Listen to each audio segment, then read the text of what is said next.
ஜனனி ஜன்ம சௌக்கியானாம் வர்தனி குலசம்பதாம் பதவி பூர்வ புண்ணியானாம் லிக்யதே ஜன்ம பத்திரிகா.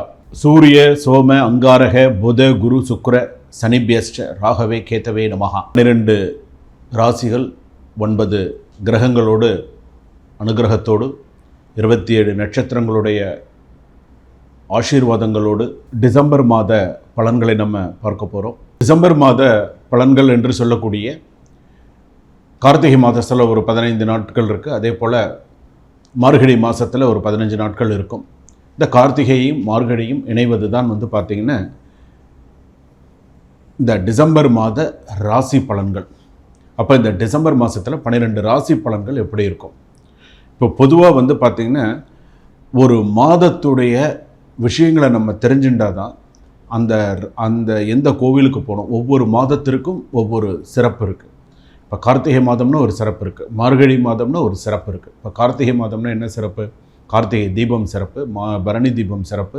அதே போல் பார்த்திங்க அப்படின்னு சொன்னால் கார்த்திகை மாதத்தில் எல்லோரும் மாலை போடுவாங்க. சபரிமலைக்கு மாலை போட்டு 48 நாள் விரதம் இருந்து கார்த்திகை மாதம் முழுவதும் விரதம் இருந்து மார்கழி மாதத்துலலாம் எல்லோரும் சபரிமலை யாத்திரை செல்லக்கூடிய ஐயப்ப பக்தர்கள் எல்லாருமே இருக்காங்க. ஸோ அப்படி இருக்கக்கூடிய அதாவது ஒரு சில விஷயங்கள் நம்ம ஜோதிடத்தில் ஒரு மாதத்துடைய பலன்களை நம்ம சொல்லி அடுத்த விஷயங்களை நம்ம சொல்கிறோன்னு சொன்னால் அப்போ அந்த பலன்களுக்கும் அந்த மாதங்களுக்கும் தனி சிறப்பு உண்டு. எந்த ஆலயத்திற்கு நம்ம போகணும், என்ன பரிகாரங்கள் நம்ம செஞ்சுக்கணும், ஒவ்வொரு மாதத்துக்கும் நம்ம ஒவ்வொரு விஷயங்கள் நம்ம தெரிஞ்சுக்கணும். அப்போ இந்த ராசி இந்த இப்போ மேஷ ராசி நம்ம எடுத்துனோன்னா எப்படி நம்ம பண்ணணும், எந்த கோவிலுக்கு நம்ம போகணும், நம்ம எப்படி இருக்கணும் அப்படிங்கிறத நம்ம தெரிஞ்சுக்கிறோம்.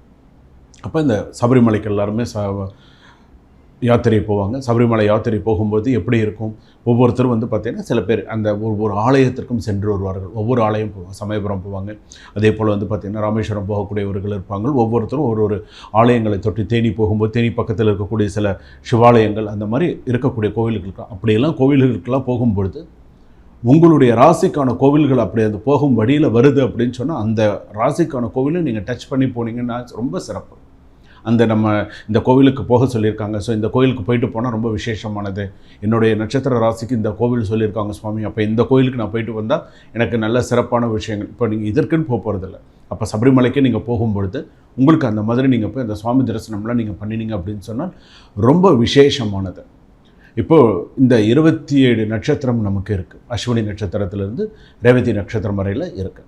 அப்போ இந்த ரேவதி நட்சத்திரம் வரையில் இருக்கக்கூடிய 12 ராசிகள், இந்த 12 ராசி தான் ஒரு மனிதனை ஒவ்வொரு விஷயத்துலையும் ஒரு ஹை லெவலில் தூக்கி கொடுக்குறதும் அவன் கஷ்டப்படுறதும் இந்த 12 ராசியில் கண்டிப்பாக ஒரு ராசியில் அவங்க பிறந்திருப்பாங்க. அப்போ இந்த 12 ராசி பலன்களை அவர்கள் கரெக்டான முறையில் எடுத்துகிட்டு போகணும். என்ன செய்யணும், எப்படி பண்ணணும், இந்த மாதத்துக்கு நம்ம என்ன செஞ்சுக்கணும் அப்படிங்கிறத கரெக்டாக கொண்டு போகணும். அதே போல் நான் உங்கள் டாக்டர் வி ராஜ்குமார் சிவாச்சாரியார் பேசுகிறேன். ஒரு சிறிய கட்டணத்தோடு என்னுடைய நம்பர் பார்த்திங்கன்னா டிஸ்கிரிப்ஷனில் இருக்குது. இந்த நம்பருக்கு நீங்கள் கால் பண்ணுறதுக்கு முன்னாடி வாட்ஸ்அப்பில் எனக்கு மெசேஜ் பண்ணுங்கள். சுவாமி, நான் உங்கள்கிட்ட ஜாதகம் பார்க்கணும், நான் ஜாதக விவரங்கள்லாம் உங்களுக்கு அனுப்பி வைக்கிறேன் அப்படின்னு சொல்லி எனக்கு ஒரு விவரங்களை அனுப்பி வச்சுட்டு அதுக்கப்புறமா நீங்கள் கால் பண்ணி நீங்கள் என்கிட்ட நீங்கள் பேசலாம். அப்படி நீங்கள் பேசும்போது உங்களுக்கு எல்லா விவரங்கள் எல்லாம் உங்களுக்கு சொல்லுவேன். ஸோ என்னென்ன பண்ணணும், உங்களுடைய சுய ஜாதகப்படி என்னென்ன இருக்குது அப்படிங்கிற விஷயங்கள் எல்லாமே உங்களுக்கு நான் சொல்ல முடியும். சரிங்களா? கிருத்திகை நட்சத்திரம், கிருத்திகை, ரோகிணி, மிருகசீரிஷம், ரிஷபராசி நேயர்களே உங்களுக்கு எப்படி இருக்கும்? கிருத்திகை நட்சத்திரம், ரோகிணி நட்சத்திரம், மிருகசீரிஷ நட்சத்திரம், ரிஷபராசி நேயர்களே உங்களுக்கு எப்படி இருக்கும்? இந்த டிசம்பர் மாத பலன்களில் ரிஷபராசியான உங்களுக்கு பார்த்திங்கன்னா செல்வாக்கு உயரும், செல்வாக்கும் உயரும், சொல்வாக்கும் உங்களுக்கு உயரும்.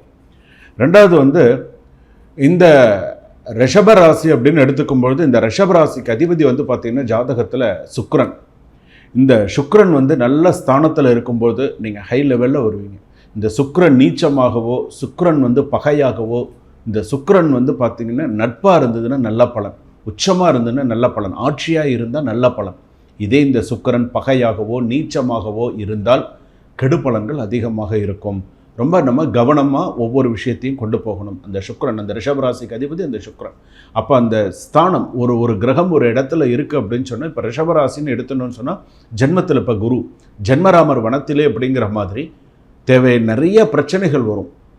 நிறையா பிரச்சனைகள் வரும், நிறைய நல்ல விஷயங்களும் வரும், அப் டவுன்ஸ் இருந்துகிட்டே தான் இருக்கும்.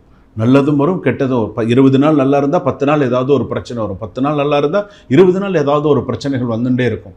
ஸோ எல்லாத்தையுமே நீங்கள் ரொம்ப பார்த்து தான் உங்களுடைய ராசிப்படி நீங்கள் செய்யணும். ரிஷப ராசி பொறுத்தளவுக்கு, அதுவும் கிருத்திகை நட்சத்திரம், ரோகிணி நட்சத்திரம் மிகுந்த எச்சரிக்கையோடு இருக்கணும். மிருகசீரிஷ நட்சத்திரமாவது ஓரளவுக்கு சமாளிச்சிருவாங்க, ஆனால் இந்த 2 நட்சத்திரம் ரொம்ப கவனத்தோடு இருக்கணும். அரசு தொடர்பான வேலைகள் கிடைக்கும். நீங்கள் ஏதாவது ஒரு விஷயம் எடுத்துக்கிறீங்கன்னா, ஒரு முயற்சி நான் பண்ணிட்டு இருக்கீங்கன்னு சொன்னால் அந்த முயற்சி உங்களுக்கு நிறையா சக்ஸஸ்ஃபுல்லாக கிடைக்கக்கூடிய யோகங்கள் உண்டு. அதே போல் பார்த்திங்கன்னா, அரசு வழி முயற்சிகளில் இருக்கேன், நான் சில விஷயங்கள் செஞ்சு முடிச்சிட்டேன், நான் வெயிட் பண்ணிட்டு இருக்கேன் அப்படின்னு சொன்னால் அவங்களுக்கும் ஒரு நல்ல விஷயங்கள்லாம் வரத்துக்குண்டான வாய்ப்புகள் இருக்கும். இதே இந்த ரிஷபராசியில் இருக்கக்கூடிய மாணவர்கள், மாணவிகள், படிக்கக்கூடியவர்களுக்கெல்லாம் பார்த்திங்கன்னா புதிதாக அடுத்தடுத்த ஸ்டெப்ஸ்க்கு போகக்கூடிய யோகா அமைப்புகள் நல்லா வரும். பெண்களுக்கு எடுத்துட்டோம் அப்படின்னு சொன்னால் ஒரு சாதகமான மாதமாக இருக்கும். பெண்களுக்கு ரொம்பவே சாதகமாக இருக்கும். நிறைய விஷயங்கள்லாம் கற்றுப்பாங்க, நிறைய விஷயங்கள் செய்வாங்க. அதே போல் நிறைய விஷயங்கள் பார்த்திங்க அப்படின்னா நல்ல பேர் கிடைக்கும். இந்த டிசம்பர் மாதத்தில் நற்பெயர் அதிகமாக வரும். இப்போ அதாவது நிறைய நிகழ்ச்சிகளில் கலந்துப்பாங்க. இந்த மாதிரியான விஷயங்கள்லாம் ஜாதகத்தில் நிறையா இருக்கும். அதே போல் படிப்பில் கவனம் செலுத்த வேண்டும். படிப்புலையும் பார்த்திங்கன்னா கொஞ்சம் கவனத்தோடு சில விஷயங்களை கொண்டு வர்றது நல்லது. அதே போல் அரசு வேலையில் இருப்பவர்கள் மிகுந்த எச்சரிக்கையுடன் இருக்க வேண்டும். ஏதாவது ஒரு விஷயங்களில் இருக்கீங்க அப்படின்னு சொன்னால் எச்சரிக்கையோட, ஓகே நான் இதை செய்கிறேன், நீங்கள் செய்கிற வேலையில் அரசாங்க உத்தியோகத்தில் இருக்கக்கூடியவர்கள் மிகுந்த எச்சரிக்கையோடு இருக்கணும். நீங்கள் என்ன செஞ்சாலுமே சரி, உங்களுக்கு உயர் அதிகாரிகளும் சரி, உங்களுக்கு கீழே இருக்கிறவங்களும் சரி, நீங்கள் என்ன பண்ணுறீங்க அப்படிங்கிறது ரொம்ப முக்கியமாக பார்த்துட்டே இருப்பாங்க. ஸோ அது மாதிரி விஷயத்தில் நீங்கள் ரொம்ப கவனமாக இருக்க வேண்டும். உடன் பிறந்தவர்களிடத்தில் சண்டை சச்சரவுகள் இருக்கும். கொஞ்சம் கூட பிறந்தவங்க கிட்டலாம் கொஞ்சம் சில இஷ்யூஸ் எல்லாம் இருக்கும். ஸோ யாராவது ஒருத்தர் விட்டு கொடுத்து போகணும். அதே போல் கணவன் மனைவி அப்படின்னு எடுத்துட்டோன்னா வாக்குவாதங்கள் அதிகரிக்கும். யாராவது ஒருத்தர் பேசுனா யாராவது ஒருத்தர் விட்டு கொடுத்து போயிடணும். அப்போ தான் அது பார்த்திங்கன்னா ஓரளவுக்கு அந்த மாதம் பார்த்திங்கன்னா கொஞ்சம் ஓரளவுக்கு சரி, இந்த மாதம் ஓரளவுக்கு கொஞ்சம் நம்ம சிறப்பான முறையில் கொஞ்சம் கொண்டு போகிறோம் அப்படிங்கிற மாதிரி இருக்கும். இல்லை அப்படின்னு சொன்னால் கொஞ்சம் நிறையா அந்த கணவன் மனைவிக்குள்ளே சில இந்த சின்ன பிரச்சனைகள், சின்ன வாக்குவாதங்கள் பிரிஞ்சு போகிற அளவுக்கு வந்துடும். ஒருத்தருக்குள்ள உண்டான சண்டை பார்த்திங்கன்னா பிரிஞ்சு போகக்கூடிய அளவு இந்த டிசம்பர் மாதத்தில் வரும். ஸோ அதற்கு வழி வகுக்கக்கூடாது. இப்போ இந்த டிசம்பர் மாதம் வருது அப்படின்னு சொன்னால் அந்த மாதத்தில் இந்த நல்லா நம்ம இருக்குது, இந்த சுக்கிரனுடைய ஆதிக்கம் இந்த மாதிரி இருக்குது, குருவுடைய ஆதிக்கம் நமக்கு இந்த மாதிரி இருக்குது, சனியுடைய ஆதிக்கம் நமக்கு இந்த மாதிரி இருக்குது. ஸோ நம்ம இந்த கிரகங்களுடைய பேசிக்கில் நமக்கு கிரகங்கள்லாம் இந்த மாதிரிலாம் நமக்கு பாதிப்பு தரதுனால நம்ம இப்படி தான் இருக்கணும் அப்படிங்கிறது இந்த ரிஷபராசி நேயர்கள் கொண்டு என்ன கரெக்டாக பார்த்துக்கணும். அதே போல் இந்த கார்த்திகை இல்லை 15 நாள் வருது, அதே போல் மார்கழியில் 15 நாள் வருது.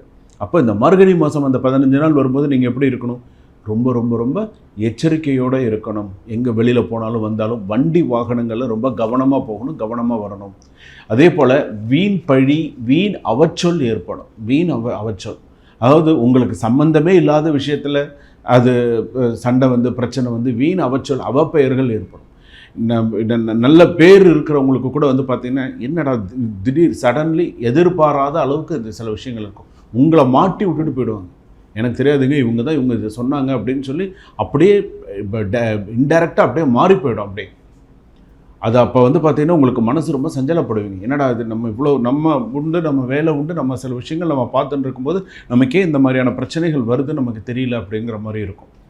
அதே போல் வழக்கறிஞர்கள்லாம் இந்த நட்சத்திரத்தில் பிறந்தவர்கள், அதாவது கிருத்திகை நட்சத்திரம், மிருகசீரிஷ நட்சத்திரத்தில் பிறந்த வழக்கறிஞர்கள், ரிஷபராசியில் இருக்கக்கூடியவர்கள் மிகுந்த எச்சரிக்கையோடு இருக்க வேண்டிய மாதமாகும்.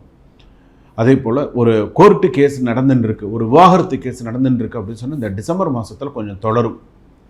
அடுத்ததாக பார்த்திங்க அப்படின்னு சொன்னால் பங்கு சந்தை, இப்போ வெளிநாட்டில் இருக்கிறவங்களும் சரி, நான் வெளிநாட்டில் இருக்கேன், நான் ஷேர் மார்க்கெட் பிஸ்னஸில் இருக்கேன், அந்த மாதிரி இருக்கிறவங்களுக்கு பார்த்திங்க அப்படின்னு சொன்னால் கொஞ்சம் சிந்தித்து அந்த ஷேர் மார்க்கெட்டில் செயல்படுறது நல்லது.